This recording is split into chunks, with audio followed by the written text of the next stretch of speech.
ಸಾಕಕ್ಕೂ permission ಇರುತ್ತೆ. But ಇಲ್ಲ ಹಂಗಾಗಿಲ್ಲ, ಬೇರೆನೋ ಆಗಿರುತ್ತೆ. ವನ್ಯಜೀವಿ ಸಂರಕ್ಷಣೆ ಕಾಯ್ದೆ 1972 ಶೆಡ್ಯೂಲ್ 1, 2, 3, 4ನೇ ಪ್ರಕಾರ ವಿಷಕಾರಿ ಪ್ರಾಣಿಗಳನ್ನ ಸಾಕಲು ಯಾವುದೇ ಅನುಮತಿ ಇಲ್ಲ.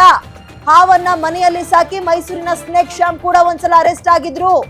ಹಾವು ಸಾಕಿದ ಆರೋಪದ ಮೇಲೆ ಮೈಸೂರಿನಲ್ಲಿ ಸ್ನೇಕ್ ಶ್ಯಾಮ್ ಫೇಮಸ್ ಅಲ್ವಾ, ಅವರು ಹಾವಿಡಿಯದಲ್ಲಿ ಅರೆಸ್ಟ್ ಆಗಿದ್ರು. ಫಾರೆಸ್ಟ್ ಸೆಲ್ ಅಧಿಕಾರಿಗಳು ದಾಳಿ ಮಾಡಿ ಸ್ನೇಕ್ ಶ್ಯಾಮ್ ನನ್ನ ಬಂಧಿಸಿದ್ರು, ಅರೆಸ್ಟ್ ಆಗಿದ್ರು. ಸ್ನೇಕ್ ಶ್ಯಾಮ್ ಜೈಲು ಕೂಡ ಹೋಗಿ ಬಂದಿದ್ರು ಜೈಲಿಗೆ. ಹಾವುಗಳನ್ನ ಸಾಕಿದ್ದೆ ಆದಲ್ಲಿ ಗಂಡಾಂತರ ತಪ್ಪಿದ್ದಲ್ಲ. ಪ್ರಶ್ನೆ ಏನ್ ಹೇಳಿ, ಇವಾಗ ಇವರಿಬ್ಬರಿಗೂ ಅದೇ ಪರಿಸ್ಥಿತಿ ಬರುತ್ತಾ ಅಂತ.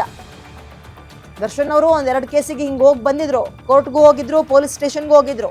ಈಗ ಹೆಂಡತಿಯು ಇದಕ್ಕೆ ಜಾಯಿನ್ ಆಗ್ತಾರಾ? ಓಕೆ, ಮೋರ್ ಡೀಟೇಲ್ಸ್ ನನ್ನ ಕಲೀಗ ಲಕ್ಷ್ಮೀನಾರಾಯಣ್ ನೀಡ್ತಾರೆ. ಲಕ್ಷ್ಮೀನಾರಾಯಣ್ಗೆ ಸಹಜವಾಗಿ ಪ್ರಶ್ನೆ ಕಾಡುವಂತದ್ದು, ಓಕೆ ಸಾಕಿದ್ದಾರೆ, ಅವ್ರ ಮನೆಯಲ್ಲೇ ಇತ್ತು ಅನ್ನೋದಾದ್ರೆ ರೈಡ್ ಆಗುತ್ತಾ? ರೈಡ್ ಆದ್ಮೇಲೆ ವಾಟ್ ನೆಕ್ಸ್ಟ್? ಇಬ್ರು ಕೂಡ ಜೈಲು ವಾಸ ಫಿಕ್ಸಾ? ಇಂಥದ್ದೇ ಸಹಜ ಪ್ರಶ್ನೆಗಳು. ಉತ್ತರ ಏನಿದೆ? ಎಸ್ ವಿದ್ಯಾ, ಇಲ್ಲಿವರೆಗೂ ಅಂದರೆ ದರ್ಶನ್ ಅವ್ರಿಗೇನೆ ತನ್ನ ಕೇಸುಗಳನ್ನೇ ತಾವು ಸಾಲ್ವ್ ಮಾಡ್ಕೊಳಕ್ಕಾಗದೇ ಇರೋಷ್ಟು ಕೇಸುಗಳು ದರ್ಶನ್ ಅವರ ಮೇಲೆ ಇದ್ದಾವೆ.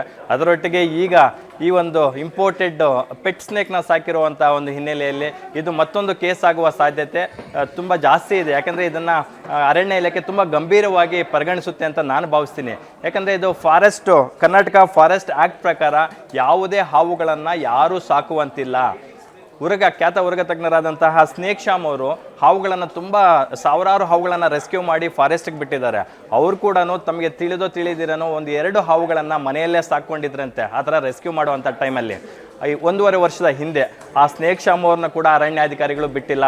ಸ್ನೇಕ್ ಶ್ಯಾಮ್ ಅವರ ಮನೆಯಲ್ಲಿ 2 ಹಾವುಗಳಿರೋದು ತಿಳ್ಕೊಂಡು ಕೂಡಲೇ ಅವ್ರ ಮನೆ ಮೇಲೆ ರೇಡ್ ಕೂಡ ಮಾಡಿದ್ರು. ನಂತರ ಅವರು ಕೋರ್ಟ್ ಸಮನ್ಸ್ ಇಶ್ಯೂ ಮಾಡಿತ್ತು, ಅವರು ಜುಡಿಷಿಯಲ್ ಕಸ್ಟಡಿಗೂ ಕೊಟ್ಟಿದ್ರು. ಅದರಲ್ಲಿ ಅವರು ಜೈಲಿಗೆ ಕೂಡ ಹೋಗಿ ಬಂದಿದ್ರು. ಹಾಗಾಗಿ ನಮ್ಮ ಕರ್ನಾಟಕ ಅಥವಾ ಇಂಡಿಯನ್ ಫಾರೆಸ್ಟ್ ಆ್ಯಕ್ಟ್ ಪ್ರಕಾರ ಯಾವುದೇ ಹಾವುಗಳನ್ನು ಸಾಕುವಂತಿಲ್ಲ.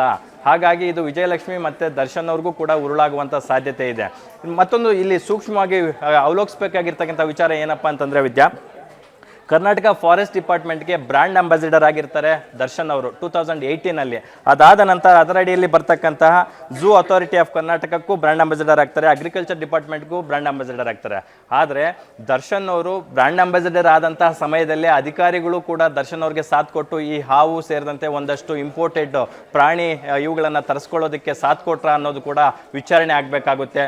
ಸೊ ಮುಂದಿನ ದಿನಗಳಲ್ಲಿ ಅದಕ್ಕೆ ಸಂಬಂಧಪಟ್ಟಂತೆ ಎಲ್ಲರಿಗೂ ಉರುಳಾಗುವಂಥ ಸಾಧ್ಯತೆ ಇದೆ. ನೋಡೋಣ ಇದು ಮುಂದಿನ ದಿನಗಳಲ್ಲಿ ಎಲ್ಲಿ ಹೋಗಿ ನಿಲ್ಲುತ್ತೆ ಅನ್ನೋದೇ ಯಕ್ಷ ಪ್ರಶ್ನೆ ಆಗಿದೆ. ಒಟ್ಟಲ್ಲೇ ಅಂತೂ ದರ್ಶನ್ ಅವರ ಅಭಿಮಾನಿಗಳು ನಮ್ಮ ಡಿ ಬಾಸ್ ದರ್ಶನ್ ಅವರು ಯಾವಾಗ ರೇಣುಕಾಸ್ವಾಮಿ ಹತ್ಯೆ ಪ್ರಕರಣದಿಂದ ಹೊರಗಡೆ ಬರ್ತಾರೋ ಅಂತಕ್ಕಂಥ ಕಾಯ್ತಾ ಇದ್ರು. ಅವರು ಈಗ ಬೇಲ್ ಮೇಲೆ ಹೊರಗಡೆ ಇದ್ದಾರೆ. ವಿದೇಶಕ್ಕೆ ಶೂಟಿಂಗ್ ಹೋಗೋದಕ್ಕೂ ಕೂಡ ಕೋರ್ಟ್ಗೆ ಒಂದು ಮನವಿ ಸಲ್ಲಿಸಿದ್ದಾರೆ. ಆ ಸಂದರ್ಭದಲ್ಲಿ ಈ ಥರದ ಒಂದು ಪ್ರಕರಣಗಳು ಬೆಳಕಿಗೆ ಬರ್ತಾ ಇರ್ತಕ್ಕಂಥದ್ದು ಅವರಿಗೆ ಮತ್ತಷ್ಟು ಕಾನೂನು ಸಂಕಷ್ಟಕ್ಕೆ ಸಿಲುಕೊಳ್ಳುವಂಥ ಎಲ್ಲ ಸಾಧ್ಯತೆಗಳಿದೆ ಅಂತ ಹೇಳ್ಬೋದು ವಿದ್ಯಾ.